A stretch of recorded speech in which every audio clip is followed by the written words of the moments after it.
I'm delighted to be here. I love the Netherlands. About 30 years ago, I came here.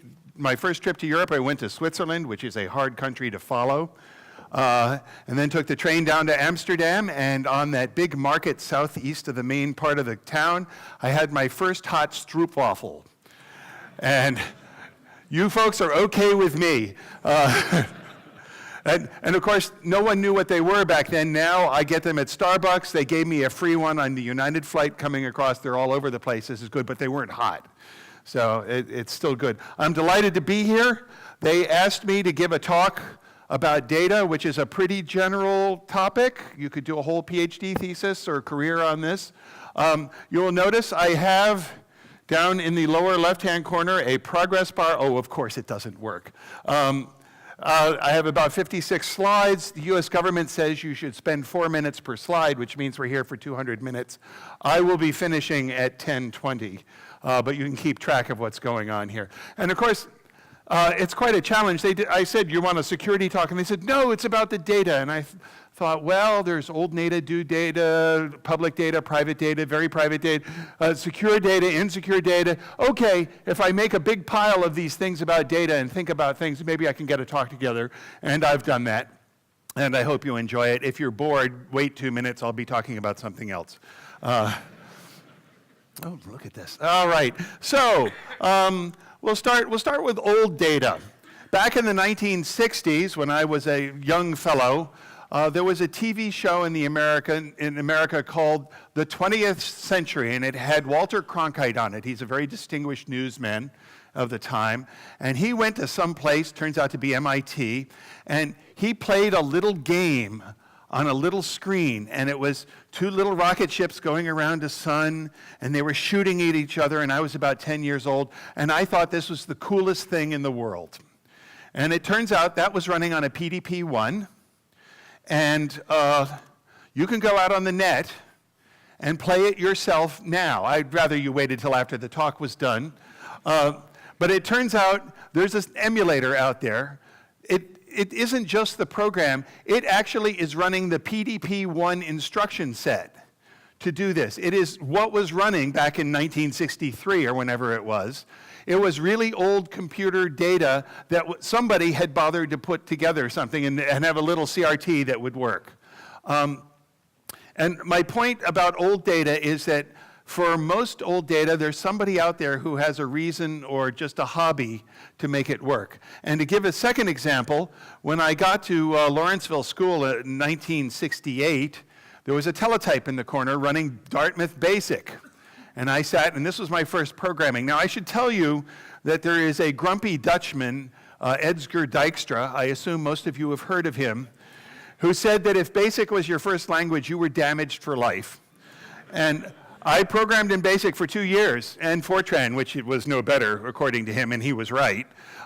It did take me some time to unlearn this and start using Pascal, but I did do BASIC, and this is a sample program, and it turns out you can go on the net, and somebody has set up a simulator that actually runs the GE 635 instruction set and runs the old Dartmouth Basic. So I actually went back and for the first time in 45 years, typed in a little BASIC program and did a run and got some output. And you can see there are even data statements in there, so I thought that was sort of apt. But the point is that if you can find an expert before they die who knows how a machine works, or if you can go figure it out, you can make it work and you can run old stuff. And I think this is going to happen many decades into the future, that you'll be able to run stuff. You can run controlled data stuff, even though the machines are mostly long gone. This was a little wrong. The parens are wrong, and the up arrow was strange, but it was pretty good. So other old data. How about the AMSAT?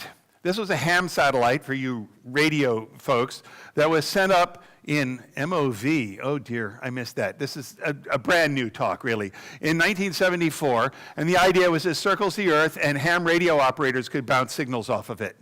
And like all satellites, it had solar cells and a battery, a rechargeable battery. And what happened is around 1981, the rechargeable battery, as they will, shorted out, so that there was no longer power available to the satellite. And it just went around for a decade or so, just spinning, going around the sun. And suddenly one day, that little short got burnt out. And the satellite started working only when it was in the sunlight. And people found this strange signal on an unexpected channel, and they had to go check it out. They found the schematics for the satellite in the back of some cabinet someplace and actually managed to get it start working again. This has also happened with the International Sun-Earth Explorer, where they had to actually rewrite the entire ground station software to talk to it. It was some ancient, undocumented, old program. Here's another case of old data. Of course, I grew up during the Apollo era, which was just amazing. And we would see pictures like the top one come in, which were just amazing. And this data was transmitted back to the States, and we'd see this stuff. But it was also recorded on Ampex tape, which none of you have heard of. And somebody said, we'll save these tapes. And they found it in a garage, and people said, wait a minute. These tapes have higher resolution data about the moon than was ever published. We need to get this out. And it turns out data had 4 times the dynamic range and twice the resolution of any of the data that was released. So what they did was they had to go find Ampex drives, and they had 4 of them, of which 1 worked, and they used the rest for parts. They needed a new read-write head. This is a tricky computer machine, a read-write head to manage to get the data off. And then, of course, they run it through modern software and came up with much nicer pictures. So it's very handy, it's very helpful to save the data and keep it in digital form if you can, but it can be a problem. So there's the question of preserving the bits and understanding the formats. And frankly, preserving the bits is the easy part. I'm not happy with what we store. My personal data archives are about 8 terabytes. A lot of those are pictures, some of them are programs going back to the dawn of the internet, personal data, email messages from Penn and Teller, any sort of old stuff I'd have. And what I'd like to do is take that and burn it into some data brick that's guaranteed to last 1,000 years, and then do 3 of them and spread them around. What I really have is a ZFS file system, which gets duplicated, has a bunch of disks. I have copies here, copies there, but they're sort of soft copies. And you don't know how long a DVD disk is going to last. Also, it isn't big enough. And I'd like a terabyte-sized meeting. This means that we've got to copy them or give them to cloud providers, which I may do. So preserving the bits is really the hard part, going and getting them and preserving them. Figuring out which bits to preserve, that's easy. Disk storage is pretty much free now. You save everything. Don't spend your life going through throwing away the duplicates and so on. I have a chunk of data in my 8 terabytes at 7, whatever it is, that is duplicate or uninteresting, and it just isn't worth my time to go through and curate this. Someday, if some historian, some grad student with nothing to do wants to go through and get the good stuff, it'll all be there and all the bad stuff, and maybe the multiple copies would be useful. I don't know. Which takes me to an idea I had a number of years ago, the eternal website. Now, I've been working on my website. I have some web pages on my personal website at cheswick.com that are 25 years old and actually have not been changed. They're handwritten in old HTML. They work fine. They're not very interesting, I suppose, except there's some historic interest. But people do this. Grandpa dies and Grandma takes his old war memories and puts them up on a web page. It would be nice to have that web page stay up forever. Is this practical? Is there a way to do this? I think there is. First of all, the storage is cheap. But how do you pay for this? And the answer is cemeteries. The way you pay for a cemetery plot is you give them a chunk of money, and that is for forever. And they take the money and they invest it, and they use some of the money to keep the plot going, and they make their profit off the rest of it. You could do that with a web page too. Maybe $100 per gigabyte or terabyte or something like that. In fact, the business really ought to have, I pay you the $100 or whatever the amount is, you have my website up, and every time I want to update it, if I'm still updating it, which I'm going to do until I die, maybe you charge me $5 or $10 a month or something for that service. If I get hit by a bus and stop paying, that's okay. That site stays there forever. You really want this to be run by a big, reliable company. You know, if 3 of us went and started a startup to do this, they'd say, who are you and are you going to be around in 50 or 100 years? You want it to be a big company, maybe Philips or somebody like, I don't know. But, somebody who is likely to be around, and you want it to be funded reasonably so that it'll last. You might even have a research arm that would research long-term data storage. There are problems with this, of course. Politics change. Supposing we have my family photos up there, and in 2080, the world government becomes very religious and says that the nose is obscene and you should not show any pictures with a nose in it. Okay, well, as someone preserving this data, I don't want to delete that data, even though they may think it's obscene, but maybe I don't show it for the 30 years it takes until the nose comes back. I don't know, for example. But the bigger issue might be, maybe the law requires that I delete the data. And then you get into the issue of how do you save the data against that? And I think the answer is you burn a bunch of little disks and CDs and copies of the data, and you dump them in the ocean, and you put them in orbit, and you send them in orbit around Jupiter, and you put them in orbit around the sun. You just scatter them around so that someone later can come back and find the data and recover all the faces with noses in them and all the other data, but you're not displaying them. But it's an interesting problem. So maybe you want to forget data. I mean, there's almost no reason to forget data if you're the person owning the data, right? Is there any reason a phone company would throw away all your text messages? It's not taking much space. It might be useful for something. It's a privacy swamp, but it's easy to do. In fact, you have to do extra work because it's backed up and stuff, and you have to go delete the backups. Most of the data that gets forgotten, I found, gets forgotten accidentally. Back in the 1980s, I was on the net news, and I used to post things, and my signature was Signerd of Morristown. Signerd was a word I made up, which is very handy to have a unique word out on the net, that is someone who herds swans. And what I would do is I'd take soap bubbles and go down to the local pond, and you blow bubbles, and geese and ducks, and they do not like soap bubbles. They get the heck out of the way. So in a breeze, you can make a sort of wall of bubbles that sweep across the pond, and they all run away or fly away and get upset. So I was the Signerd of Morristown. 10 years ago, when I went and looked up Signerd on Google, you could find my old posts. They're gone. Did someone get rid of net news? That seems odd to me. I'm not sure what happened there. I do have web pages that are up that I give people that I don't want to appear in the web search engines. And you can use robots.txt, but I do other things that I make sure it doesn't happen. And I put a special word on there, a word like Ches secret keyword.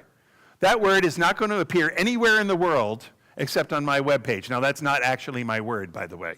And you can pick up your own word. But I can go do searches for that and see if I've been accidentally checked out. But the whole idea of freedom to be forgotten and forgetting data is an issue, and of course we deal with this these days.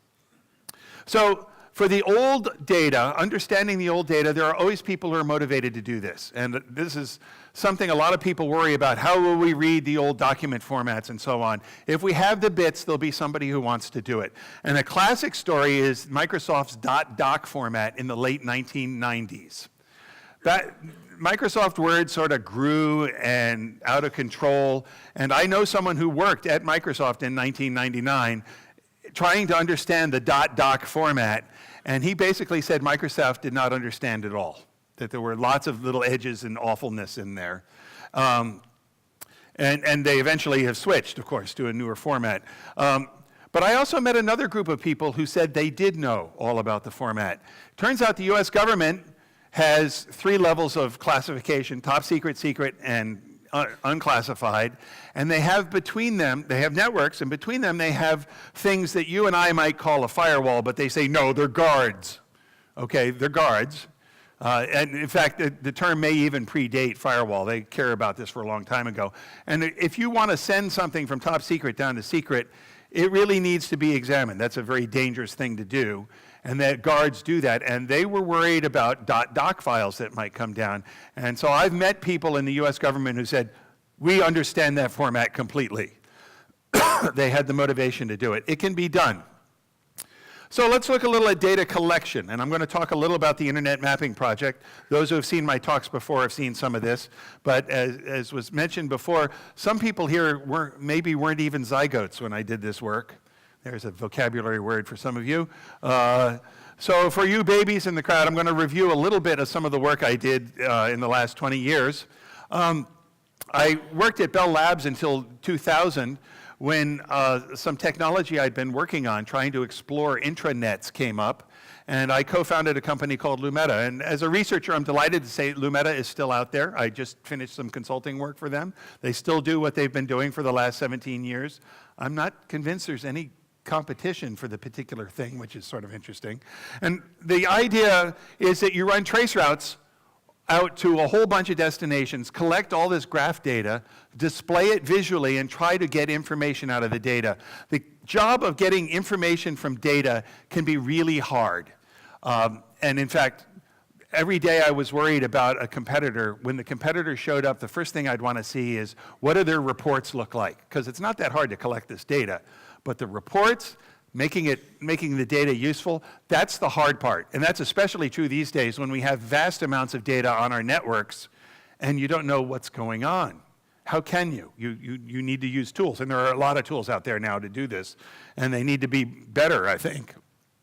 So I was sitting at Bell Labs saying, you know, I hear a lot of CIOs complaining that they don't know where their networks go and that people have connections they don't know about. So I did this network exploration. And I decided you needed to visualize it and came up with an algorithm based on a really old algorithm that made maps that looked like this. I have a friend who says this looks like a peacock smashed on a windshield. This particular map appeared in Wired in December 1998, and it really is a mess. I don't know if this gives you much. The real story here is the internet is complicated. And in fact, 15 years later, AT&T paid me money to make more internet maps simply so they could show the government, this was the net neutrality arguments, see, the internet's complicated, don't mess with us. Our engineers have to manage this, which is not entirely an unreasonable statement. There are things in here, well, let's see. I'll try this just briefly and see what I can remember from a while. It's been a while. Oh, yeah, it's really not working. Bam, bam. This little piece down here, no. Oh, there. That little piece right there, that's AOL. That little puppy. It's been a while, hasn't it? This is the U.S. government. By the way, this is colored by IP address. You have 4 numbers, red, green, blue. If the networks are close, they're pretty much the same color. Okay? The green was UUNet, black was AT&T. This is cable and wireless worldwide. This is huge. France is up here. It had 2 connections. Ooh, there were 2 connections to France. That's the sort of insight you want from a map, and that's what you want to get from data, and that is a hard, challenging problem. So let's see what else we got here. So how did this, oh, come on, don't fail me now. There we go. This is how the algorithm worked. This is something I think Dijkstra would like. We'd run this, and the reason the algorithm worked was because we had these new fast Pentium 4s. The algorithm had been invented in the 1970s, but no one had tried it on a big graph because they hadn't noticed that our computers were so much faster. That awful map that looked pretty well laid out starts awful and then gets better, and this shows an algorithm that shows how it gets better. When you don't know how your program's working, it's sometimes worth the effort to animate the algorithm and see that. This is colored by hot iron. The farther away it is, the colder it is. So there you go. There's a little nice movie.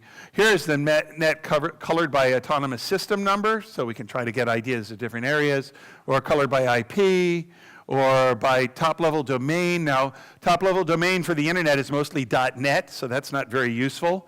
But we colored the US military in black, and green was Europe, I think, and, well, I don't remember. The endpoints don't show up very much. It shows up much better with ISP, and, of course, the internet at night, which is a beautiful image. We sold T-shirts and stuff for years with this sort of stuff on there.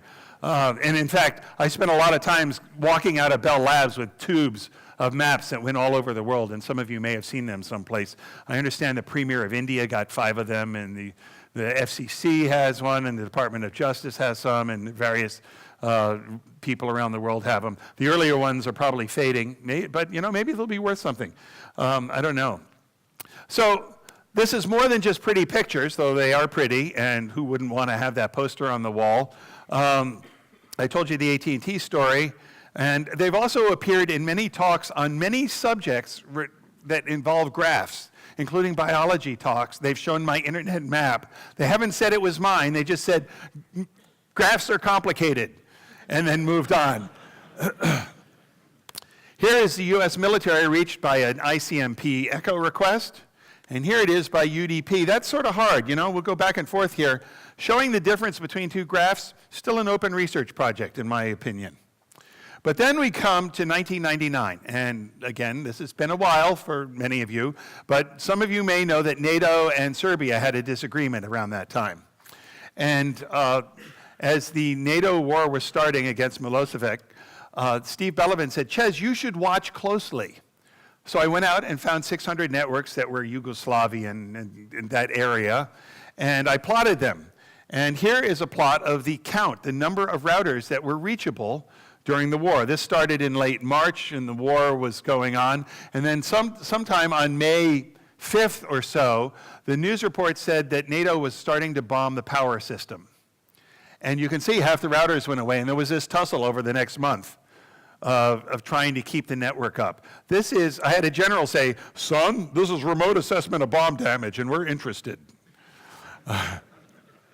So maybe we can make a map of Yugoslavia, that's the red links, and watch it go away. So we tried that. My colleague Steve Brannigan did this, and actually it doesn't show it going away very well, but it does show some very interesting things. For example, what's that site? I don't remember the answer to that question, but I do remember this one that never went away. I went and looked at the previous site. That was in Maryland in the United States, and I scanned the network, and there were 90 Yugoslavian routers, or machines on there, and the general said, son, you found their embassy, and we're interested. So it helps to go back and look at data. I also found a Serbian propaganda site that had pictures of dead babies and was written in Serbian or whatever language they use, and had words like Hiroshima and Dresden and so on. Should I take it down? Should I hack it? I need a foreign policy, which would be a little upsetting to the people in the US State Department who think they're in charge of foreign policy. I decided that it was better to keep it open, that it was clearly propaganda and the people of Serbia are not stupid. So that's what I did. Okay, so how about 9/11? Did the internet go away after 9/11? Whoa.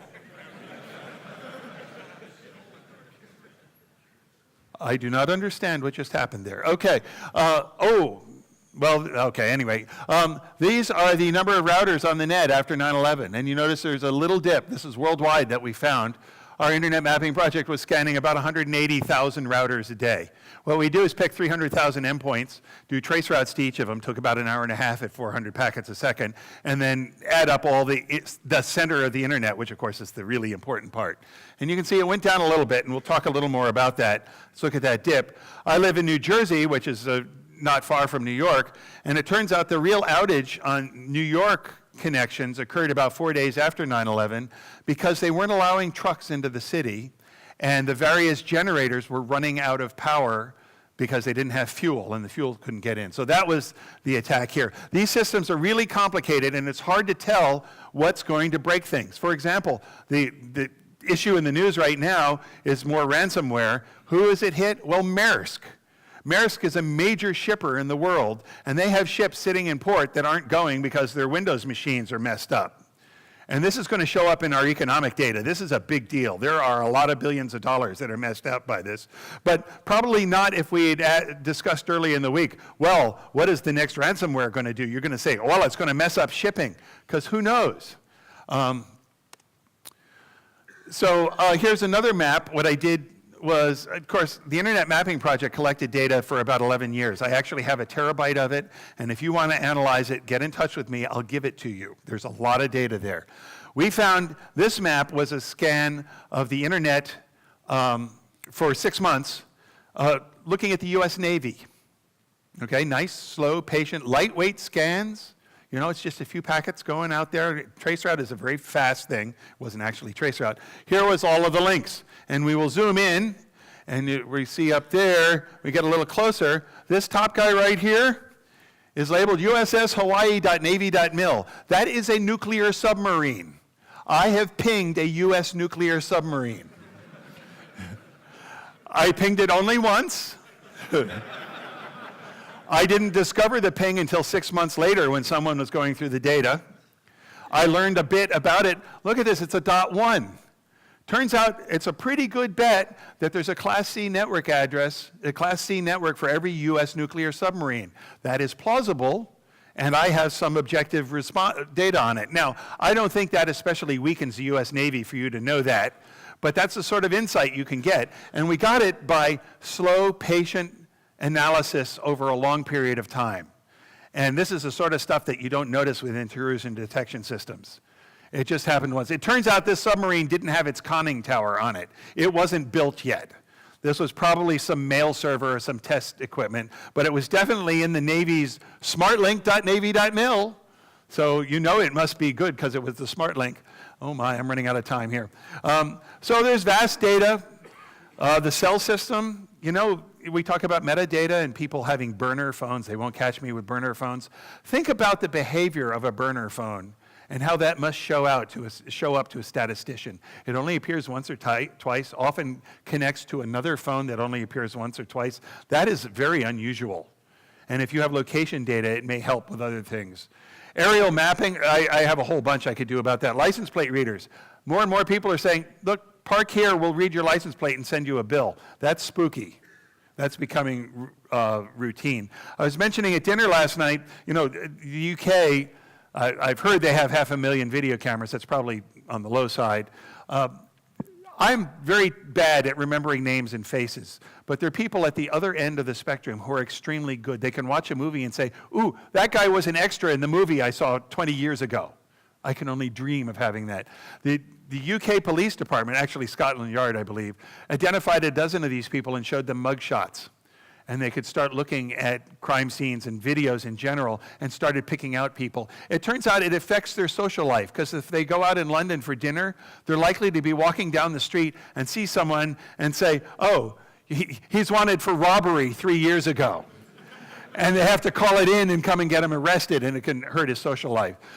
This, of course, is just the beginning of what face recognition is going to do with this vast data. I have a whole bunch of biology stuff I'm going to skip here. There are lots of challenges about all of this.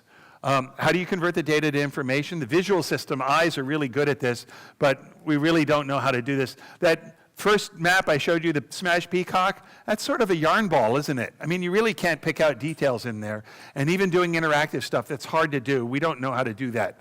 At Lumeta, people would say, what are my top 5 problems?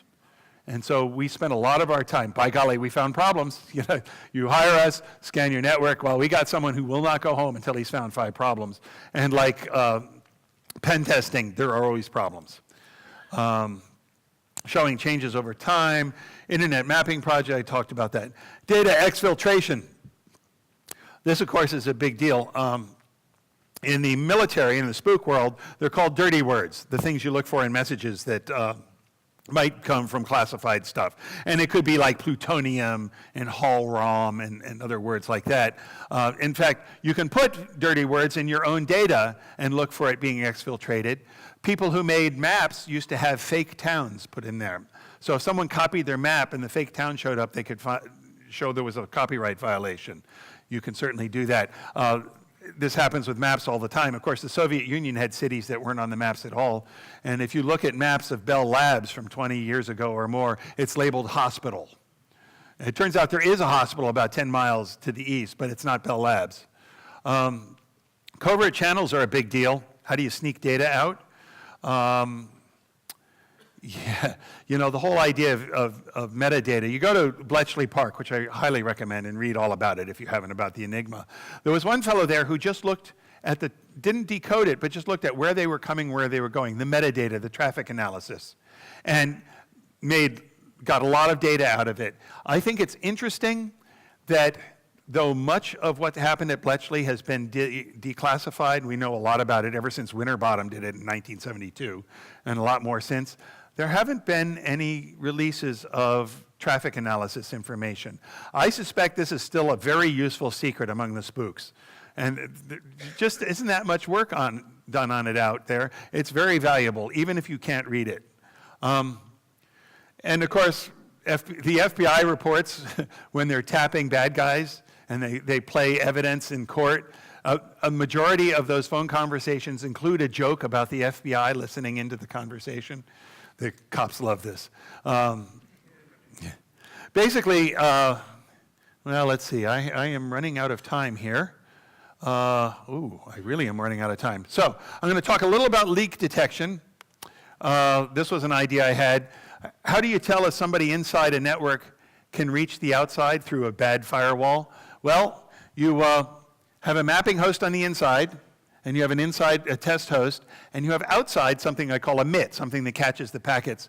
You send a packet from A to B with a spoofed return address of the outside address. See, spoofing is not always evil. This guy gets the packet, doesn't know where it came from, answers it, and if he can reach the outside address, the answer comes to the MIT, and the packet's designed so you can tell where it was originally sent. So this is a way of telling if someone has a way to reach the outside. Maybe a legal way, often not, and you can do it the other way as well, though that's a little harder. That was another Lumeta product, and lots of people were interested in that. So there are data spills, credit card and banking data. I know you people care about this stuff. PCI audit is what you do when you have credit cards. They run these audits. I know one major company that had a huge spill of many tens of millions of credit card numbers. They had just passed the PCI audit. They were okay. 3 days later, they found a VPN that had been going out for about 3 years. And the PCI audit did not catch this. And that's how they exfiltrated all the credit card data. So you really want to know what's on your network, especially the high entropy stuff. You know, and there are lots of other data spills that are just astonishing, like WikiLeaks, Snowden, the CIA hacking, Stuxnet, OPM. I had clearance, and my data went out to the Chinese. I don't know what they're going to do with it. So I have this idea for a certified data handler. If you have really sensitive data, and we have a lot of it, this stuff is hugely valuable to society, but it's also hugely dangerous. Let's make a class of people who are certified, sort of like CPAs, who are certified to handle extremely sensitive data. But here's the hitch. If their data gets out, they spend at least 10 years in jail. No fine, they go to jail. Well, who's going to want to do internet security on data like that if you're pretty much guaranteed to go to jail? And the answer is you might if you set up a SCIF, a place with no connections, you run it, they're Marine guards, maybe you charge €1 million a year for your salary. But you can take the sensitive data and run medical data or other stuff. You can run programs for people and report the statistical results and that sort of stuff. I think this is an interesting idea. I'm not sure about all the details, but to have people like this might be a good idea. Certainly anonymization of data does not work. Our statistics people are much too good at that. Holy smokes, I'm down to 3 minutes. What would I do with $100 million in black money? I thought about this around 1999 after reading Bamford's Body of Secrets. Well, you know, you're sitting at a secret place and some hacker has come in and they're typing on your machine. And you've been following this jerk for 3 months, and you know somewhere out in the world at some cafe in Berlin, there's someone typing and you want to find him. Well, his typing pattern looks something like this. If you were to put a big data sniffer on all the big connections and look for exactly this specific pattern within a few seconds of it happening, this would require sort of NSA-like access, wouldn't it? You should be able to trace it back and find out where the endpoints are and get the various links. I actually mentioned this to some friends at the NSA in 2000, and they sort of nodded and said, some ideas are too expensive to do. But that's all they said. I should add that that would be about the time that they were deploying a lot of the stuff we know they have now, and maybe they had thought about this. So protecting data, encryption works great end-to-end. Use elliptic curves, safer clients. The safest client I know of, safest client I know of is iOS. look at the cost of the day zero stuff. I'm not going to do those demos. Ransomware, that is fun. What I do is I keep an offline backup of my Mac. Well, first of all, they haven't been attacking Macs much, but that will change. I use time, how you say in English. The time backup. Time machine, thank you. I have a live time machine, and I also have another disk that I put in every once in a while. The theory being that they didn't put it in 3 months ago. And if I go back 3 months, I'll probably be okay. I'm not going to talk about that. So data policies are really important. And does the government make a rule that says you should keep the data safe?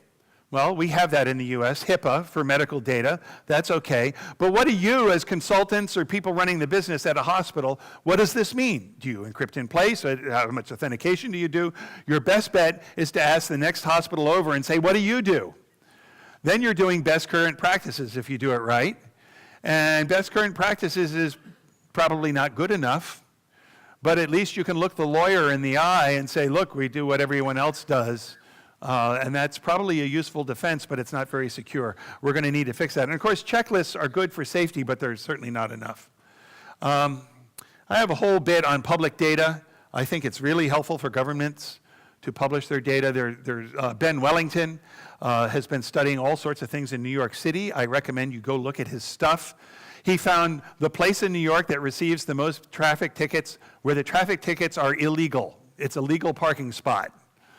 And people point that out, and they have to refund the ticket and so on. And he did this by analyzing the data from the city.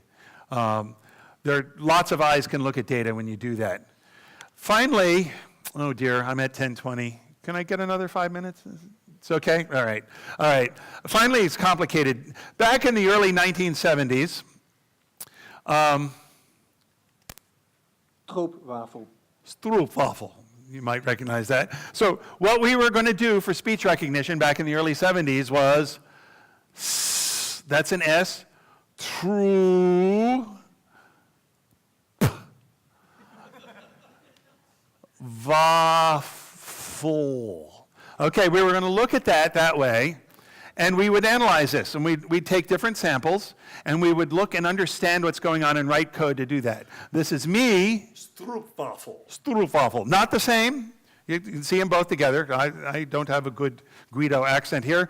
But you can see the difference. This was the whole idea of speech recognition, that we were going to sit and manually do this very carefully. And of course, what happened was that this is not how we do it. We take a huge amount of data, feed it into a neural net, and say, this is Stroopwafel. And it goes through, and you can use old movies and captioning and so on to feed this data. And you there you go, yes, Stroopwafel. Stroopwafel. Thank you very much. We've heard enough from you. Neural nets, we make these neural nets, and what is this? It's a giant pile of neurons with various weights that you don't know how they work. It's like a child. And for those of you who have raised an 18-month-old who's learning language, you say, what is going on in that brain? This is amazing. Daddy, I'm being Have. Oh, that makes sense. I see why you said that. And of course, this is what we're doing for face recognition and speech recognition and so on, and it works really well, but we don't know what there is. So are we going to give these nets names? Google Translate uses these now. Are you going to have open source and proprietary networks? Are you stealing a company's brain if you steal their weights? How do you tell if two are the same? Do you run it through do you just checksum it if there's no change? If there's a little change, do you have to run it through a battery of tests, sort of like a school test at the end of high school? I suspect that we're going to have real AI, and what it'll be is you'll feed the rules for how we reason, and that's not so easy. We thought it was, but it isn't. And then you just feed that machine the whole internet. And you give it all the languages and everything, and it can figure out that there are different languages and that some sources are more reliable than others, and it can read all of the discussions of all of this and just set up these giant reasoning patterns, and then you can start asking questions like, what would be a good physics experiment? What are the best arguments for socialism? Any of this stuff, and it could go and do that, and what are the best arguments against? So I think this is an exciting part of the future. It's surprising, and it raises a lot of questions. And so, in summary, data is everywhere. It's easy to get new data. I've recorded 7,000 trains passing my farm. Just the whistle. It's for digital signal processing practice. But I could learn a lot about which engines are going and how busy the railroad is and so on. It needs conversion. I talked about that. Data mining is probably more valuable than gold mining. It's a good job to be in if you're trying to figure out what to be when you grow up. Learn screen scraping, statistics, databases. Don't forget simple Unix filters can be great database processors. There are lots of PhD level projects. It's hard to protect. This is clearly true. US government can't do it. Companies can't do it. Maersk couldn't do it. The strategies, well, you'll spend the day doing this. Think how you can gather data. I think that's it. I'm 4 minutes over. Thank you for your attention.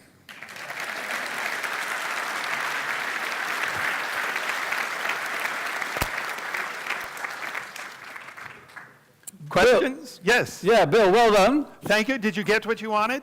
For sure. Actually, Cool. it's just the start. I think you could fill up the whole day. Easily. Yeah. These people could fill up the whole day. But you have to explain to us that it's about data, and in the end it's about analyzing the data, and, Yes. and there's a lot of information in all that data that is around.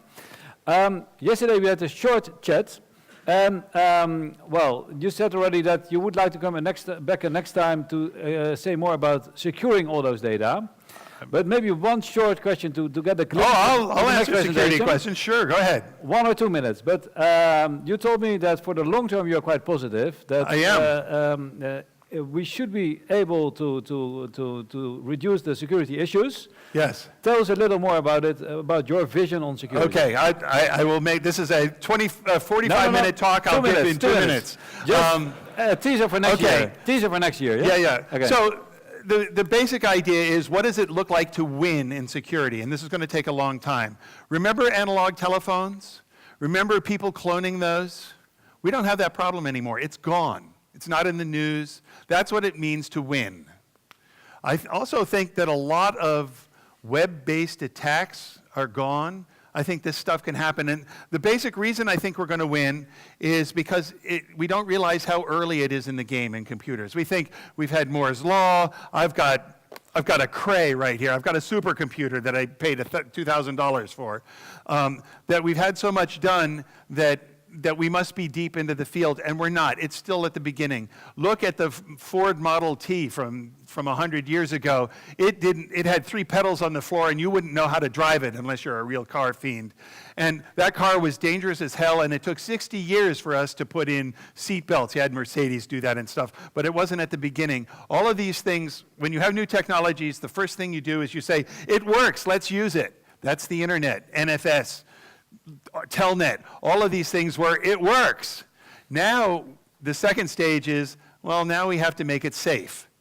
And you know, when I was a kid, there were no seatbelts in American cars. I sat in the dangerous front seat. When we came up to a stop sign, my mom would put her arm out.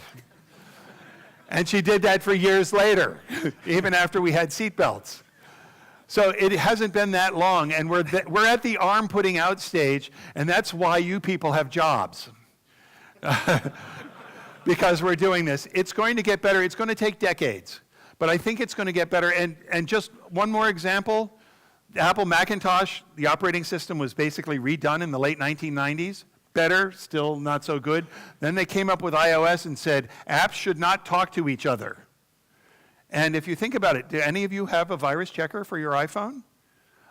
As an app designer, I'm not sure what it would do because there's no way to reach over and do stuff to other things. That's already better, even though the iPhone was not explicitly designed to be sold as a secure device, it is more secure. And I think that is a trend we're going to see over the decades. And I encourage you people to work on the things that make those changes that get things better. And I'd be happy to come back next year and tell more if you like.